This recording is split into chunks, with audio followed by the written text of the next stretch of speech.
Assalamualaikum warahmatullahi wabarakatuh. Yang terhormat Ibu Dr. Sulastri MPD MM selaku dosen pengampu mata kuliah Ekonomi Pendidikan.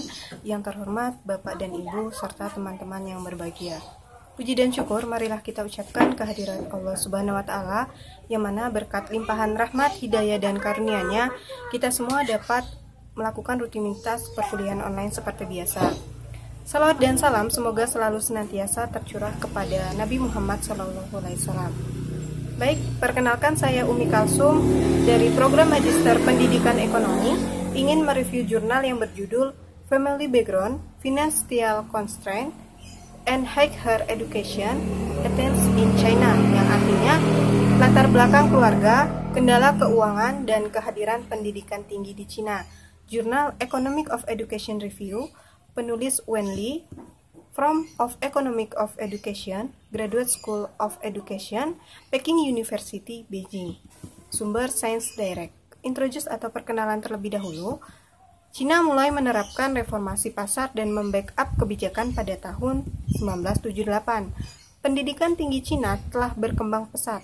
Pada tahun 2005, total pendaftaran meningkat menjadi lebih dari 23 juta dan angka partisipasi sebesar 21%. Selanjutnya, untuk di sampel data dan variabel, penulis pada penelitian ini melakukan survei mahasiswa Cina pada bulan Juni 2014 menggunakan stratified random sampling.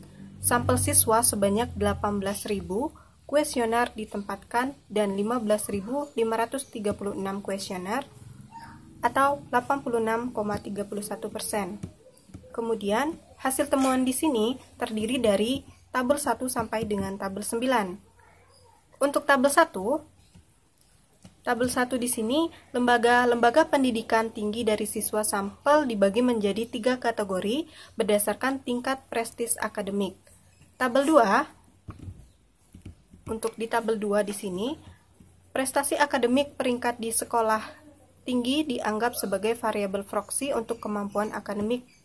Tabel 3 menunjukkan bahwa proporsi siswa yang menghadiri lembaga pendidikan tinggi dari rendah dan menurunkan tengah keluarga pendapatan telah meningkat. Tabel 4 menunjukkan bahwa proporsi mahasiswa dari daerah perkotaan lebih tinggi dibandingkan dari daerah pedesaan. Tabel 5, tingkat kehadiran siswa di 3 lembaga kualitas tingkat dipisahkan oleh kuintil penghasilan atau kuantitatif penghasilan. Tabel 6, hasil analisis menunjukkan bahwa ada perbedaan secara statistik dan signifikan dalam kesempatan pendidikan yang lebih tinggi. Tabel 7 menunjukkan bahwa jangka panjang faktor yang diwakili oleh karakteristik latar belakang keluarga dan kemampuan skolastik peluang secara signifikan. Tabel 8 menunjukkan bahwa ada hubungan terbalik antara kualitas universitas dan elemen-elemen keuangan. Tabel 9 menanggapi bahwa takut tidak mampu membayar kembali pinjaman dalam waktu dan takut bunga sebagai beban pinjaman. Tabel 10 menunjukkan bahwa orang miskin telah menerima lebih banyak bantuan keuangan dan menghadapi harga bersih. Tujuan dari penelitian ini untuk melihat, mengetahui, dan memahami sejauh mana pengaruh latar belakang keluarga, kendala keuangan, dengan kehadiran pendidikan tinggi Cina. Kesimpulan dalam penelitian ini yaitu kedua faktor jangka panjang terkait dengan latar belakang keluarga dan jangka pendek terkait hambatan keuangan dapat berdampak pada pendidikan pilihan kehadiran yang lebih tinggi. Selanjutnya di sini ada kelebihan dan kekurangan. Untuk kelebihan penelitian ini, setelah membaca artikel, kelebihannya yaitu hasil temuan penelitian ini menggunakan tabel-tabel yang disertai analisis, penjabaran, dan penjelasan mengenai masing-masing maksud dari tabel itu sendiri, sehingga pembaca menjadi lebih mudah untuk mencerna dan memahami.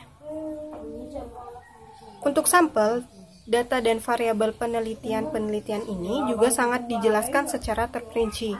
Dari segi kerapian penulisan, jurnal ditulis rapi dan bagian paragraf diberi rata kanan dan rata kiri.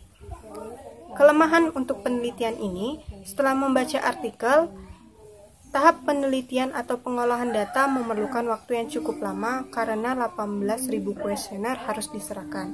Demikian review jurnal yang dapat saya sampaikan. Jika terdapat kesalahan kata maupun ucapan, saya mohon maaf.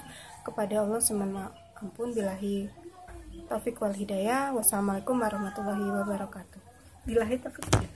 Billahi.